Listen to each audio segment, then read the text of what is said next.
In this tutorial, we are going to discuss a beginner level of creating icons as interactive buttons within Articulate Storyline 3. So, let's join in.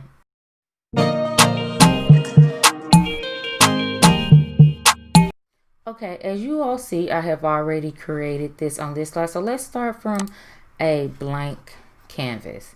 So the first thing you'll like to do is go ahead and create a button.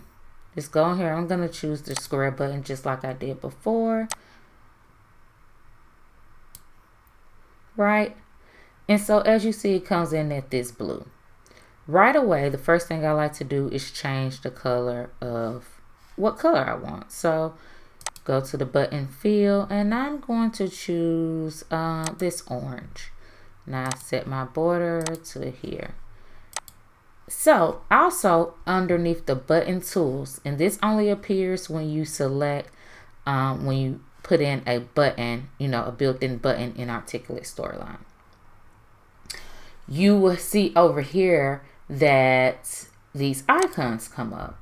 So with that being said, there are many icons that you can choose from. Most times I like to use this instead of going out onto royalty free websites like Pixabay and other royalty free websites, searching and looking for the right icon. Most times I like to use these icons as far as my navigation bar within the course. So for this instance, we're going to use them as 3 main icons. So let's just choose 3. And I'm not going to make them identical to what I've already built up here. Let's just choose this right here. Okay, we have this stopwatch, it looks like, or a clock. So in order to see how small it is, to make it bigger, just go to your Home tab and go to size, and you can make it as big as you want. I put it at a 48, and there you have it. Now, as you see, once, because it is a button, so all of the state view automatically pops up. And we'll get to that later, and you can look at another video that I've created about changing the colors of the state view. And what I like to do is duplicate this button. So how to duplicate a button from right here, because as you see, when you right click it, duplicate does not pop up. So what I like to do is hit Control D if you are on a PC, which most of you should be, because we are working with Articulate Storyline and they're not compatible with Mac. And I hit Control D again. And voila. Now, let's say, for instance, we want to, of course, have a different icon. Go back up here underneath Button Tools, click Format, and just choose a different icon. And there you have it. It says the same size, but change the icon automatically. Then I'm going to change this icon as well. And even better, if I would like to change, say for instance, I want to keep this background the same, right? I want to keep it the same color, but I want to change the icon color. I can easily change the icon color as well. Let's do it like this, a lighter orange. There we go. And let's do this one, and we'll do this one a much lighter. We'll take it right here, or something like that.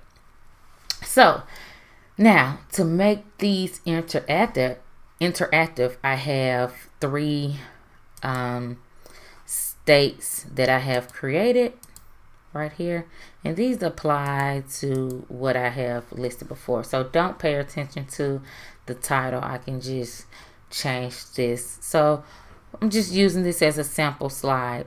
To make this interactive, just go to Show Layer, and we'll assign the layer to newspaper. And the key thing you want to make sure is changing this part when user clicks. All right. Then we're going to do the same here. Change state. Show layer.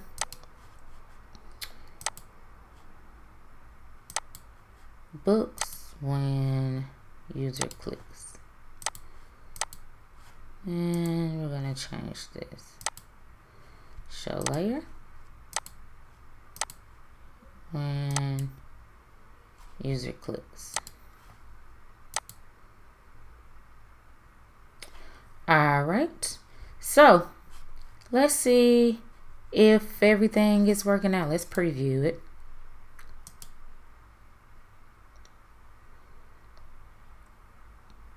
Here's our icons, and as you see how it changes because we did. So let's click on one. Let's click on this one, and voila, there you have it. Now in the next video that I have, I will show you how to change those states, each layer, changing the icon here and changing that color. And yeah, let's get it to it. So I hope you learned something today. Please comment below and let me know. Continue learning each and every day. I am your Shiro. Stay tuned. To learn more storyline tricks and other e-learning tips, please give this video a thumbs up and subscribe below.